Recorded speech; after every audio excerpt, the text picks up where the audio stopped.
to talk briefly about the second series of Alex Rider.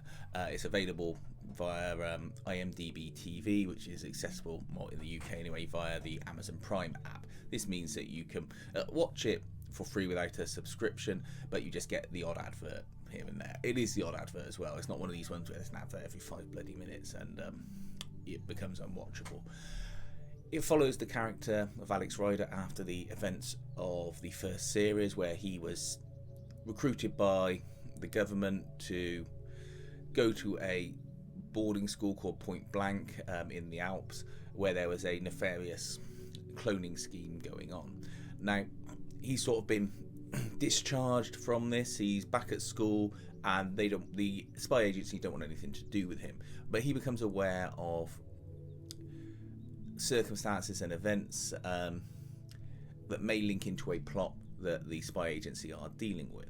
And this is following a holiday to Cornwall, where he just by chance happens to get involved with a young girl whose dad is investigating a large tech giant, a computer game manufacturer played by Toby Stephens, who's up to no good. And he's got a proper sort of Bond villain plot as well. There's a lot of back to and fro-ing where Alex Rider won't get taken on by the spy agency, but people are working with him because he's getting them good intel. But it all flows really nicely. What I like about this is it keeps a level of simmering tension all the way through it that, say, the most recent Bond film can't do. Whilst it never reaches a crescendo of energy, let's say, it never dips either. I don't feel it's always at this sort of simmering level, and I imagine it probably never reaches that crescendo because of budgetary constraints. I also like the fact that Alex Rider gets beaten up and hurt, and he stays beaten up and hurt throughout the series. There's no sort of black eye one day and then the next day he's sort of like all healed up and we just got to forget about that. He is knackered throughout the series, and people actually mention it. He has to go to the headmaster or the teacher at school because they're like, what has happened to you? You look a state. The other thing is I realised after about episode 2 that they make Bristol, it's obviously shot in Bristol under COVID restrictions, and they make everything in Bristol look like everywhere else, to the point where they take a shot from a park in Bristol and then composite a London skyline above a row of houses, which I thought was quite a nice touch. You don't see the composite, it's only because I know the area that you recognise where they've done it. They even make it look like Amsterdam. They get a building and just stick like sort of a foreign cafe sign on it, but it all works really well. You've got a sequence with a drone that I really liked, where it's following them and trying to shoot them down, which you think, well, why wasn't that in the most recent Bond film? This is like really obvious. It did make me laugh that it's operated by someone who's wearing a Nintendo Power Glove, but that's fine. But it's just a fun, enjoyable thrill ride.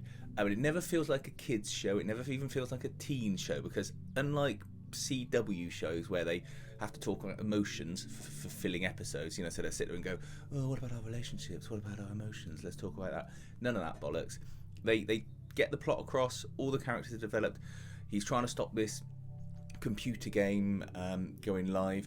A little bit like the plot from Terminator Genesis, but done well. And it feels like Toby Stephens, who plays the bad guy, gets another chance at being a Bond bad guy, and he does an equally good job in this. So I didn't mind him as Gustav Graves in the Die Another Day film either. But if you are looking for a fun, thrilling, entertaining series that is British based and has a lead actor who, whilst he is a young man, let's say, I'm guessing he's an older teen, probably find out he's 30, but he certainly looks the right age, and he never acts overly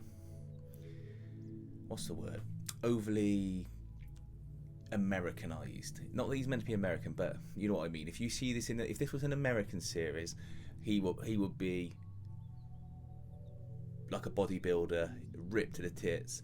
He would have the squarest jawline ever. Whereas this kid Otto that plays Alex Rider, whilst he's a good looking boy, he's a good actor, but he's a believable teenager. That's the thing. And so are his friends. His friends look like teenagers. They don't look like they were chosen from a modelling academy by some casting agency. I would seriously recommend this to anyone who was disappointed with the recent James Bond film. and be interested if anyone else liked this series as much as I did. Please feel free to let us know. And if you got anything from this video, please feel free to give us a thumbs up and a subscribe. Thanks for watching.